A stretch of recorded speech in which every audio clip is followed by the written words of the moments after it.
Good morning, welcome Shri गुरु classes. और फिर से एरनपुरा छावनी तक हम पिछले वीडियोस में आ चुके थे और अब आगे एरनपुरा छावनी से हम वापस स्टार्ट करते हैं।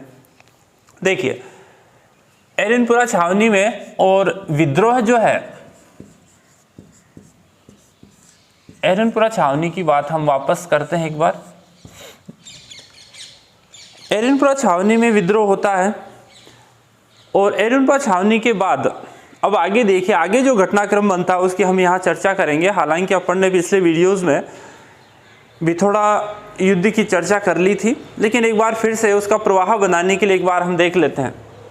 देखिए, एरनपुरा छावनी में विद्रोह हुआ 21 अगस्त को और यहाँ पे विद्रोह होता है आबू में 21 अगस्त को। ये अपन ने चर्चा की थी कि विद्रोह 21 अगस्त को जो है वो आबू में पूर्वीय सैनिक जो है विद्रोह करते हैं, एरनपुरा छावनी के सैनिक आबू में।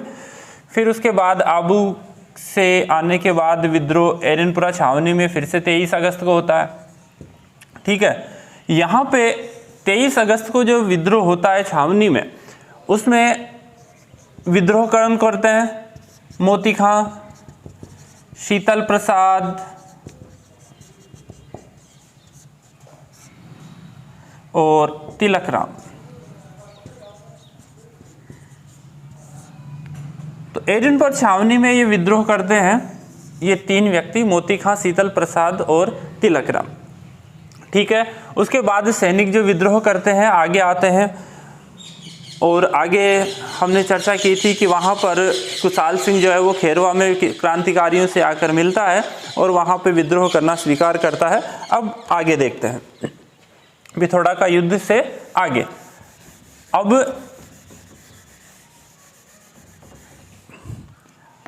हम अववा क्रांति की बात करते हैं सीधा, और अववा क्रांति के बाद अब देखिए अगला जो युद्ध है, घटनाक्रम जो है वो,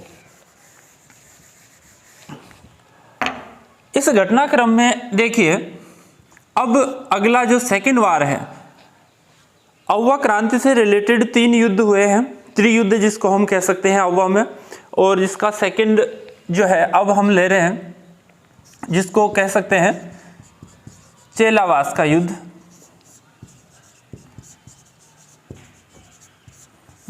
और इसको हम काले गोरे का युद्ध कह सकते हैं। ओके फ्रेंड्स, काले गोरे का युद्ध भी इसको कह सकते हैं। पिथौरा युद्ध में हारने के बाद, पिथौरा युद्ध में जब तख्त सिंह की और अंग्रेजों की सेना हार जाती है तो वापस चेलावास का युद्ध होता है। कब होता है फ्रेंड्स? 18 सितंबर को होता है, 1857 को ये युद्ध होता है। इसमें मारवाड़ का मामा मैक मैसन आता है और साथ में अववा, और अववा है तो कुशाल सिंह चंपावत यहाँ है ही, कुशाल सिंह यहाँ है, नेतृत्व यही कर रहा है, और साथ में क्रांतिकारी भी इसके हैं। फिर से हम एक बात कर लेते हैं कि इस युद्ध में भी आसोप गुलर और आलनियावास के जो जमींदार हैं उन्होंने अपनी सेना यहाँ भी भेजी है। तो इन दोनों के बीच में फिर से युद्ध होता है, चेलावास का युद्ध होता है, जिसको काले और गोरे का युद्ध भी कह सकते हैं। ये युद्ध इनके बीच में होता है। अब यहाँ पर मारवाड़ का जो मामा है मैक मैसन, इसका सिर काट लिया जाता है, यहीं पे इसका सिर काट लिया जाता है और सिर काट के अववा के किले पे इसको टांग दिया जाता है। इस युद्ध में दो लगातार, पिथौरा युद्ध में क्रांतिकारी और कुशाल सिंह की विजय होती है, चेलावास के युद्ध में क्रांतिकारियों और कुशाल सिंह की विजय होती है। अब देखिए, 2 विजय के बाद लगातार 2 जीत हो रही है, तो अब कुशाल सिंह क्या करेगा? कुशाल सिंह करेगा अब आगे माँ सुगाली की वो पूजा करेगा और पूरा का पूरा जो श्रेय है वो किसको देगा? माँ सुगाली को देगा। 10 सिर और 54 हाथ वाली देवी भी है ये। 2 युद्ध जीतने के बाद माँ सुगाली की पूजा करता है। 10 सिर और 54 हाथ वाली देवी इसको हम कह सकते हैं। देखिए, अब यहाँ पर जब सुगाली की वो पूजा करता है तो अंग्रेज भी ये देखते हैं कि ये जो पूरा श्रेय इसको दे रहा है तो ज़रूर इसमें कुछ ना कुछ ऐसी बात तो है। अब 2 लगातार इसकी हार हो रही है अंग्रेज़ों की, तो तीसरे युद्ध में, त्रियुद्ध की बात कर रहे हैं, तीसरे युद्ध में होम्स जो अंग्रेज मराठा युद्ध में उनका एक अंतिम शस्त्र होता था, होम्स, उसके नेतृत्व में एक विशाल सेना भेजी जाती है और ये युद्ध होता है 20 जनवरी 1858 को। ये तीसरा युद्ध यहाँ होता है। इस 20 जनवरी 1858 वाले में अंग्रेज एक बहुत बड़ी सेना किसके नेतृत्व में भेजते हैं? होम्स के नेतृत्व में एक बहुत बड़ी सेना भेजते हैं। इधर से तख्त सिंह भी अपनी सेना भेजता है और तख्त सिंह भी अपनी एक सेना भेजता है और ये भेजता है यहाँ जोशी हंसराज के नेतृत्व में एक सेना इधर से भी आती है। इधर से होम्स के नेतृत्व में एक सेना आती है। अब यहाँ पर और साथ ही क्रांतिकारी भी हैं और वही अपना कुशाल सिंह क्रांतिकारी प्लस कुशाल सिंह भी इसके साथ हैं अभी भी। यहाँ पे फिर से एक युद्ध होता है इसी स्थान पर। इस युद्ध में होम्स और जो तख्त सिंह की सेना जो है वो कुशाल सिंह पे भारी पड़ती है और जब यहाँ इस सेना इसकी भारी पड़ती है तो यहाँ से कुशाल सिंह जो है अपना आउवा किले का जो भार है यानी कि उसकी जिम्मेदारी है वो देता है अपने भाई को और उसका भाई है पृथ्वी सिंह।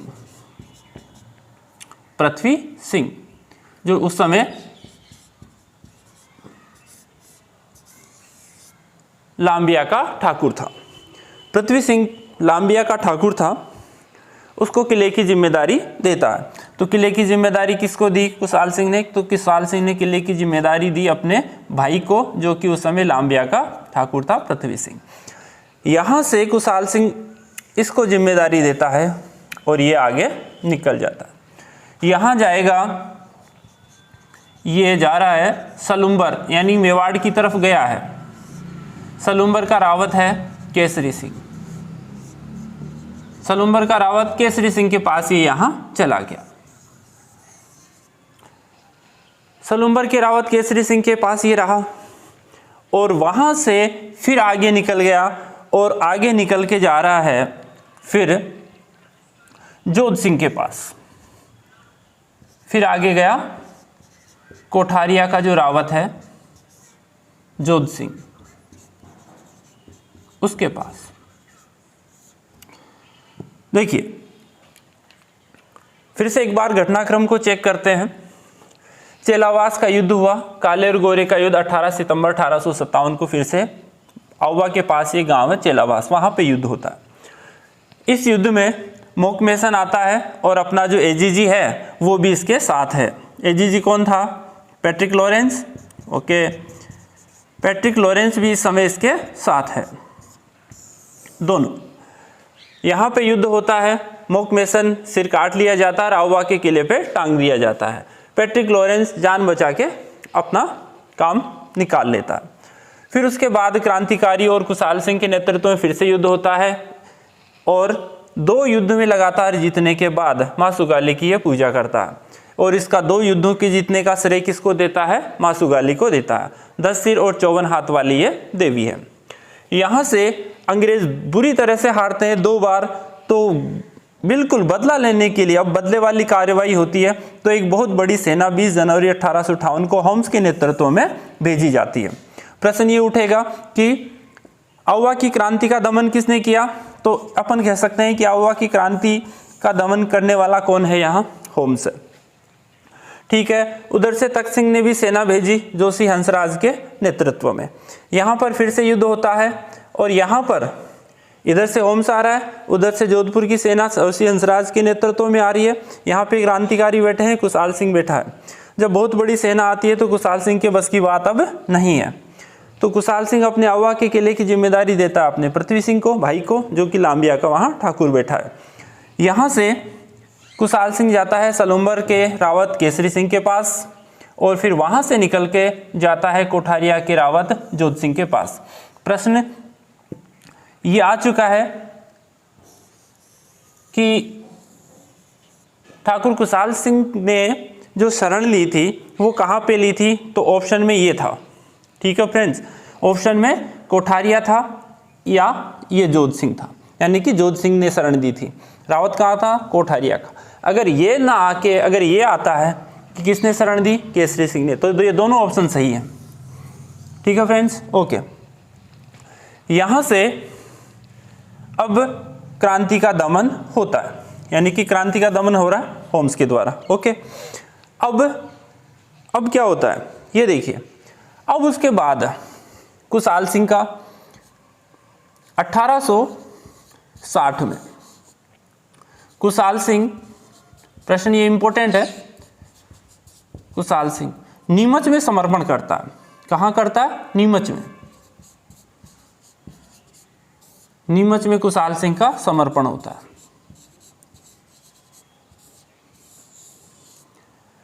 समर्पण के बाद ये संलिप्तता इसकी कितनी थी, इसकी जांच के लिए मेजर टेलर की अध्यक्षता में एक आयोग बनता है। मेजर टेलर की अध्यक्षता में एक आयोग बना और इसने जांच की कि वास्तव में कुशाल सिंह इसमें कितना दोषी था, और इसका दोष सिद्ध होता है नहीं, यानी कि निर्दोष।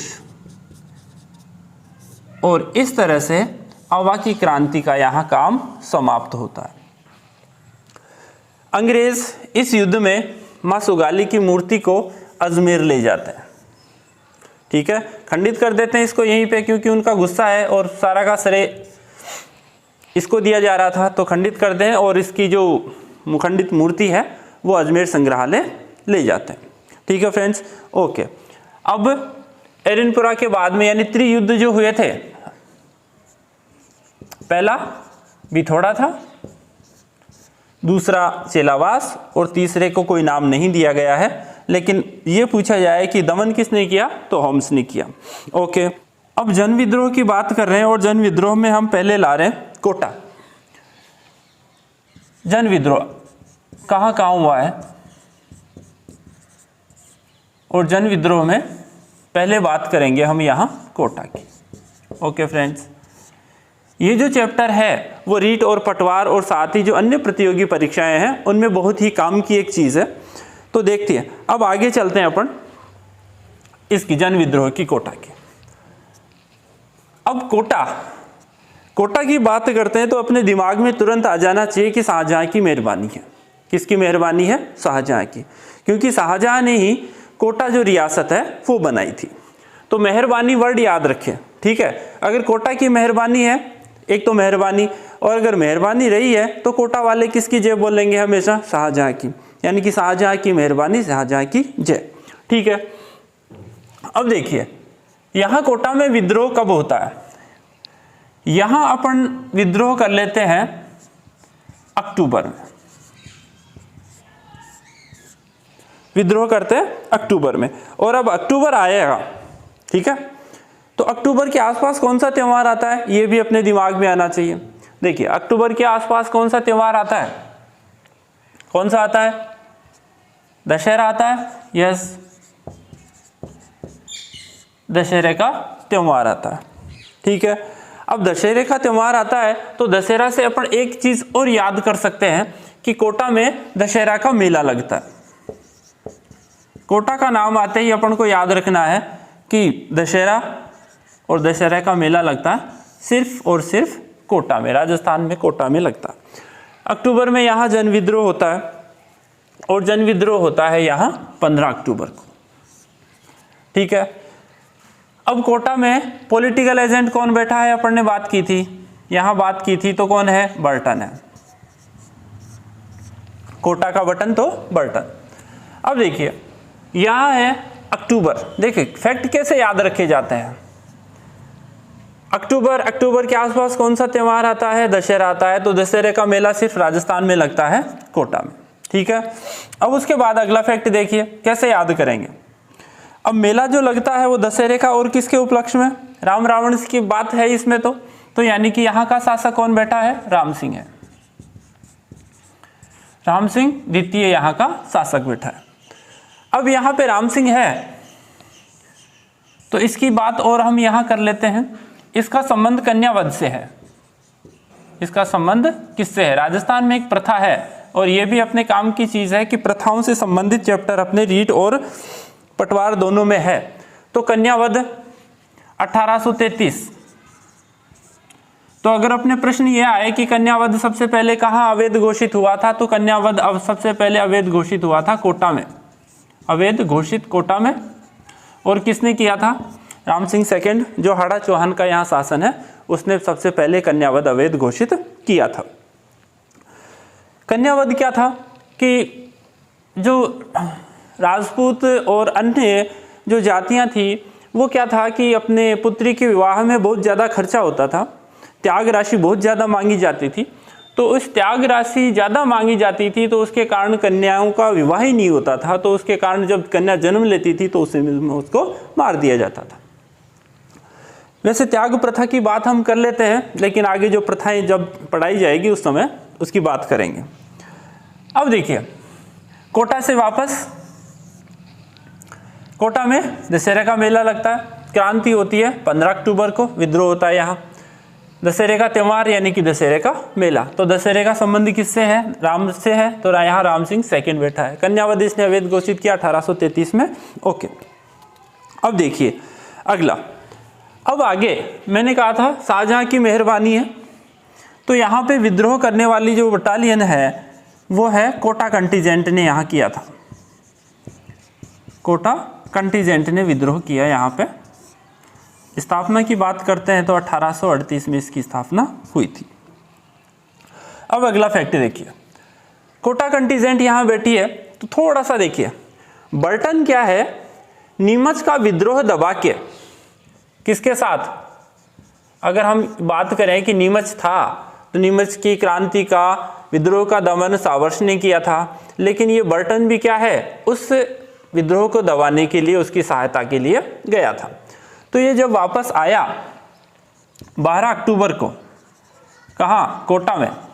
12 अक्टूबर को जब ये कोटा में आया तो उसे पता चला कि यहाँ के कोटा के कुछ अधिकारी जो हैं वो क्रांतिकारियों से मिले हुए हैं और यहाँ विद्रोह की योजना बना रहे हैं। तो यहाँ पर वो विद्रोह कौन कौन कर रहे हैं? मैंने कहा था शाहजहां की मेहरबानी, मेहराब खां, हमेशा बोलते हैं इसकी जय, जय दयाल, जय दयाल और मेहराब खां। और भी उस समय थे, हालांकि विद्रोह में उनका योगदान नहीं था। जियालाल भी था। अब देखिए बर्टन आया किसके पास? राम सिंह के पास। ठीक है, यहाँ पे राम सिंह बैठा है। बर्टन आया कोटा में राम सिंह के पास और राम सिंह से कहता है कि यहाँ मुझे ऐसे समाचार मिले हैं कि ये जो अधिकारी हैं ये कुछ योजना बना रहे हैं। तो इन दोनों के बीच में गुप्त मंत्रणा होती है बर्टन और राम सिंह के बीच में कि इनके ऊपर आप कार्यवाही करो। तो जैसे ही इसकी सूचना इनको मिलती है और कोटा कंटीजेंट को मिलती है तो ये विद्रोह कर देते हैं। और यहाँ पर अब विद्रोह का नेतृत्व कौन कर रहे हैं? जय दयाल और मेहराब खां। अब इस वाले पार्ट को जियालाल को यहाँ से निकाल लेते हैं क्योंकि ये नेतृत्व में शामिल नहीं है। देखिए मेहराब खां और जय दयाल ये दोनों के दोनों वहाँ पे बैठे हैं। दोनों का दोनों ये इनका क्या है? नेतृत्व। ये दोनों नेतृत्व कर रहे हैं। अब घटनाक्रम आगे देखिए, यहाँ पे नारायण पलटन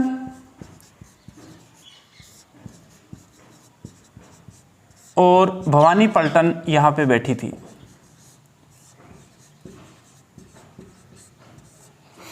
नारायण पलटन और भवानी पलटन यहाँ बैठी है।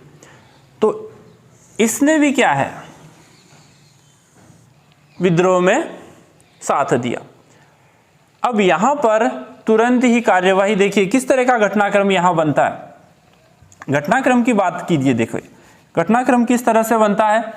मेहराब खां और जयदयाल के नेतृत्व में क्रांतिकारी यहाँ विद्रोह करते हैं 15 अक्टूबर को। नारायण पलटन और भवानी पलटन वहाँ थी, कोटा कंटीजेंट छावनी में वहाँ थी, हालांकि छावनी नहीं थी, एजेंसी थी, तो वहाँ एजेंसी में ये 2 टुकड़ियाँ थी वहाँ, ये विद्रोह में साथ देती हैं। और यहाँ से राम सिंह को ले लिया जाता है लपेटे में, राम सिंह को लपेटे में लिया और राम सिंह अपने ही महल में क्या हो गया, नजरबंद हो गया, अपने ही महल में हो गया नजरबंद। और कोटा का जो शासन है वो क्रांतिकारियों ने अपने हाथ में ले लिया। राम सिंह नजरबंद और जो प्रशासन है वो किसके नेतृत्व में आ गया, किसके अधीन हो गया, जयदयाल और मेहराब खां के अंडर में प्रशासन आ गया। 6 माह तक ये घटनाक्रम चलता रहा। राम सिंह नजरबंद और कोटा का जो प्रशासन है वो मेहराब खां और जयदयाल के पास है। तो सर्वाधिक, अगर ये प्रश्न पूछा जाए कि सर्वाधिक व्यापक विद्रोह कहाँ हुआ है, सर्वाधिक व्यापक विद्रोह आए तो अपना आंसर आ जाना चाहिए कोटा का। सबसे खतरनाक विद्रोह चला कोटा का, क्योंकि राम सिंह नजरबंद है और नेतृत्व जनता के पास आया हुआ है। अब ठीक है, अब नजरबंद कितने दिन तक रहेगा, नहीं रह पाएगा। तो अब क्या होता है कि मथुराधीश एक मंदिर था, मथुराधीश का यहाँ पे, उसका एक महंत यानी कि पंडित था, कन्हैयालाल।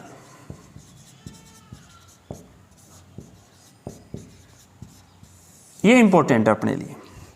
मथुराधीश मंदिर का महंत था, महंत अपने लिए इंपॉर्टेंट है, कन्हैयालाल बैठा है। तो क्या होता है, ये राम सिंह कन्हैयालाल की मध्यस्थता से, मध्यस्थता इसका काम क्या है, कन्हैयालाल की मध्यस्थता से इन क्रांतिकारियों के बीच में एक समझौता कर लेता है कि जो कुछ हुआ वो ठीक है, जो हुआ सो हुआ। अब हम आगे की बात करते हैं। तो इसलिए कन्हैयालाल ने इन दोनों के बीच में समझौता करवा दिया। समझौता करवा लिया तो ये बाहर आना ही है, यानी कि प्रशासन इसके पास वापस आएगा कि नहीं आएगा, अभी तक तो नहीं आएगा। प्रयास किया मध्यस्थता से, समझौता भी कुछ हुआ, ठीक है। अब देखिए आगे, अब क्या है कि जब ये था तो उसी समय क्रांतिकारियों ने क्या है, बर्टन की हत्या कर दी, बर्टन की हत्या कर दी और बर्टन का सिर काट के उसका खुला प्रदर्शन किया। कहाँ, कोटा में, कोटा में घुमाया गया, खुला प्रदर्शन, बर्टन की हत्या और खुला प्रदर्शन। अब साथ ही साथ डॉक्टर कोटम सैडलर और उसके 2 पुत्रों की भी हत्या। लेकिन प्रश्न अपने यह नहीं पूछा जाएगा कि किस किस की हत्या हुई, ये प्रश्न, जो अदर फैक्ट है वो उनको हमें याद नहीं करना, तो सिर्फ अपन को याद करना है यहाँ बर्टन की हत्या होती है, साथ ही उसके 2 पुत्र फ्रैंक ऑर्थर और डॉक्टर सैडलर और कोटम की भी हत्या हो जाती है। बर्टन की हत्या करके कोटा में खुला प्रदर्शन उसके सिर का किया जाता है। अब आगे का घटनाक्रम देखिए। अब बर्टन की हत्या हो जाती है तो उनको पता है क्रांतिकारियों को कि अंग्रेज नाराज तो होंगे, ठीक है। तो क्रांतिकारी क्या है, ये राम सिंह से एक पत्र पे साइन करवा लेते हैं और ये लिखवा लेते हैं कि बर्टन की हत्या की जिम्मेदारी किसकी है, वो यानी कि इसके कहने पे, यानी कि क्रांतिकारियों ने बर्टन की हत्या की किसके कहने पे, राम सिंह के कहने पे हत्या की, और इस पर एक कागज़ पे वो लिखवा लेते हैं, ठीक है। और इस तरह बर्टन की हत्या हो जाती है। अब यहाँ पर विद्रोह का दमन देखिए कैसे कहाँ होता है। अब विद्रोह का दमन देखिए, दमन करने के लिए कौन है, कैसी स्थिति यहाँ पे बन रही है ये भी देखते हैं। यहाँ पे रॉबर्ट्स की सेना आती है, देखिए अंग्रेजों के नेतृत्व में रॉबर्ट्स, इसके नेतृत्व में एक अंग्रेजी सेना आती है और साथ में करौली का जो मदन पाल है, करौली का शासक कौन बैठा है? मदन पाल। हालांकि थोड़ी सहायता गैंथी से भी मिली है इसको, और पीपलदा की जो ठिकाना था वहाँ से भी उसको सहायता मिली है। लेकिन राजस्थान की बात करते हैं तो रॉबर्ट्स के नेतृत्व में, और यहाँ करौली का जो मदन पाल है उसने अपनी सेना कहाँ भेजी है? कोटा में भेज रहा है, क्रांति का दमन करने के लिए कोटा में भेज रहा है। तो यहाँ पर क्रांति का अगर प्रश्न यहाँ से आएगा, कोटा क्रांति का दमन किसने किया? हम फैक्ट पे जाते हैं, सीधा फैक्ट पे जाते हैं। तो कोटा क्रांति का दमन किसने किया? रॉबर्ट्स। साथ दिया किसने? करौली की सेना ने दिया। शासक कौन है? मदन पाल है। बस ये प्रश्न पूछा। नेतृत्वकर्ता जयदयाल और मेहराब खां। दमन किसने किया? रॉबर्ट्स, करौली की सेना, मदन पाल साथ में है। समझौता कन्हैयालाल की मध्यस्थता से हुआ था, ठीक है। और व्यापक जन विद्रोह कोटा का कौन कौन सी पलटन ने साथ दिया? नारायण पलटन, भवानी पलटन, ये दो, ठीक है। अब देखिए, अब यहाँ पे क्या होता है, एक घटनाक्रम चलता है। यहाँ से प्रश्न उठने की पूरी संभावना होती है।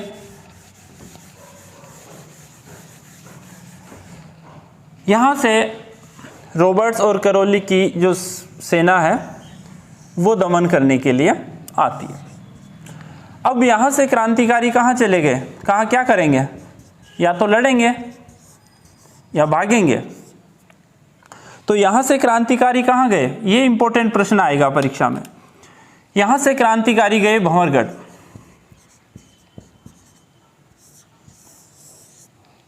यहाँ से क्रांतिकारी गए भंवरगढ़। अब देखिए भंवरगढ़ में क्या हो रहा है, क्रांतिकारी गए भंवरगढ़, और यहाँ पर भंवरगढ़ के जो व्यापारी हैं उन्होंने क्रांतिकारियों को रसद इत्यादि की पूरी सामग्री, पूरी राहत प्रदान की कि ठीक है, कोई बात नहीं, आप हमारे यहाँ आए, आपका सौभाग्य। तो भंवरगढ़ के प्रत्येक व्यापारी ने क्या है, क्रांतिकारियों को सहायता दी, ठीक है। अब यहाँ पर आगे देखिए, यहाँ से क्रांतिकारी फिर आगे जा रहे हैं, और यहाँ से क्रांतिकारी आगे जाने के बाद देखिए फिर स्थिति क्या बन रही है। यहाँ पे फिर स्थिति बनती है, क्रांतिकारी आगे जा रहे हैं, लड़ाई हो रही है, और यहाँ पर फिर से विद्रोह होता है। और फिर से विद्रोह होने के बाद देखिए यहाँ पे है संभलगढ़, एक छोटी सी और रियासत है संभलगढ़। यहाँ पे संभलगढ़ में बैठा है गोविंदराज। यहाँ संभलगढ़ में बैठा है गोविंदराज। क्रांतिकारी यहाँ संभलगढ़ के गोविंदराज से क्या करवाते हैं, यहाँ से थोड़ी सहायता की मांग करते हैं। यहाँ से सहायता की मांग करते हैं, लेकिन यहाँ से जो युद्ध होता है इसमें क्रांतिकारी हार जाते हैं। क्रांतिकारियों की यहाँ हार होती है, और इस तरह से कोटा क्रांति का यहाँ अंत हो जाता है। अब यहाँ पे ये देखिए कि जब क्रांति का दमन होता है तो इसके बाद प्रश्न यहाँ से, अब ये इंपॉर्टेंट है अपने लिए, प्रश्न ये इंपॉर्टेंट है कि क्रांति के बाद भंवरगढ़ के प्रत्येक व्यापारी पर अंग्रेजों ने 51 रुपए का जुर्माना लगा दिया था। तो प्रश्न अपने ये आएगा, ये वाला, कि कोटा में जब जन विद्रोह हुआ था तो किस शहर या किस गांव, किस रियासत के प्रत्येक व्यापारी पर अंग्रेजों ने 51 रुपए का जुर्माना लगाया था? तो अपना आंसर निकलना चाहिए भंवरगढ़। संभलगढ़ के गोविंदराज से सहायता की इन्होंने कोशिश करी थी, सहायता मिली, लेकिन फिर भी क्रांतिकारी यहाँ हार गए, और इस तरह से कोटा क्रांति का यहाँ अंत हो गया, ठीक है। अब यहाँ जयदयाल और मेहराब खां का क्या हुआ, ये भी अपन देखते हैं। जयदयाल और मेहराब खां का यहाँ क्या हुआ, जयदयाल और मेहराब खां को पकड़ लिया गया, गिरफ्तार कर लिया गया, और 17 सितंबर 1960 में दोनों को फांसी हो गई, ठीक है। 17 सितंबर 1960 को दोनों के बीच क्या हो गया, फांसी हो गई, दोनों की फांसी हो गई। अब यहाँ और घटनाक्रम क्या बना, और घटनाक्रम ये बनता है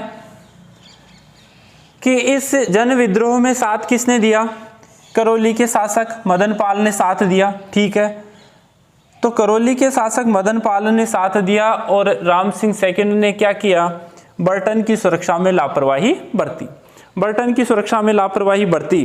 तो देखिए राम सिंह की तोपों की सलामी अब घटेगी, राम सिंह की तो घटेगी, सही बात है। तोप की सलामी दी जाती थी शासकों को, राम सिंह यहाँ है, राम सिंह की तोप की सलामी कितनी 15 से हो गई 11, 15 से। परीक्षा में यह प्रश्न नहीं पूछा जाएगा तोपों की सलामी कितनी घटी, इससे कोई मतलब नहीं है। तोपों की सलामी घटी इसकी, और मदन पाल की बढ़ेगी क्योंकि इसने साथ दिया, और मदन पाल की हो गई 13 से 17। प्रश्न इतना ही है कि तोपों की सलामी बढ़ी मदन पाल की, और किसकी घटी, राम सिंह की घटी, क्योंकि उसने बर्टन की सुरक्षा में लापरवाही बरती थी। तो इस तरह से यहाँ कोटा की क्रांति का होता है अंत। ठीक है, साथ ही यहाँ मदन पाल की एक और बात कर लेते हैं। यहाँ पर इस मदन पाल को अंग्रेजों ने एक उपाधि दी, grand commissioner, star of India, यानी कि इसको शॉर्ट में अपन कर सकते हैं GCSI। ये उपाधि किसको दी, किसको मिल रही है, मदन पाल को मिल रही है। ठीक है, अब चलते हैं सीधे एक बार फिर से, अब कोटा क्रांति की बात करते हैं। देखिए कोटा का नाम आते ही अपने के दिमाग में आना चाहिए, प्रश्न ये भी पूछा जा सकता है शाहजहां की मेहरबानी से ये बनी थी। ठीक है, और 1631 में ये बनी थी, 1631 में बनी थी, मेहरबानी से बनी थी मेहराब खां, और जय बोलते हैं हमेशा तो जय दयाल और मेहराब खां ने क्रांति का नेतृत्व किया। दशहरा का मेला हमेशा कोटा में लगता है। विद्रोह का दमन रॉबर्ट्स, करौली की सेना मदन पाल, तो दोनों की सेना मिल के आ रही है, और क्रांतिकारी अब कहाँ भाग रहे हैं, भंवरगढ़ की तरफ। यहाँ प्रत्येक व्यापारी से वो सहायता लेते हैं, रसद इत्यादि की सहायता करते हैं भंवरगढ़ के व्यापारी, लेकिन फिर यहाँ से वो चले जाते हैं संबलगढ़ गोविंदराज के पास और सहायता की मांग करते हैं। सहायता मिलती है, युद्ध होता है, लेकिन हार जाते हैं। हारने के बाद में 17 सितंबर 1960 को इनको जयदयाल और मेहराब खां को पकड़ के गिरफ्तार करके फांसी दे दी जाती है, नीम के पेड़ से लटका के। अब इसके बाद का घटनाक्रम यहाँ देखिए, राम सिंह की तोपों की सलामी 15 से 11 कर दी जाती है क्योंकि इसने बर्टन की सुरक्षा में लापरवाही बरती थी। मदन पाल ने सहायता करी थी, तो मदन पाल की सलामी जो तोपों की है वो 13 से बढ़ा के हो जाती है 17, और साथ ही उसको उपाधि मिलती है grand commissioner star of India की, इसको उपाधि मिलती है। ठीक है फ्रेंड्स, अगला जो पार्ट है वो क्रांति का अपना लास्ट चैप्टर होगा, और इसके बाद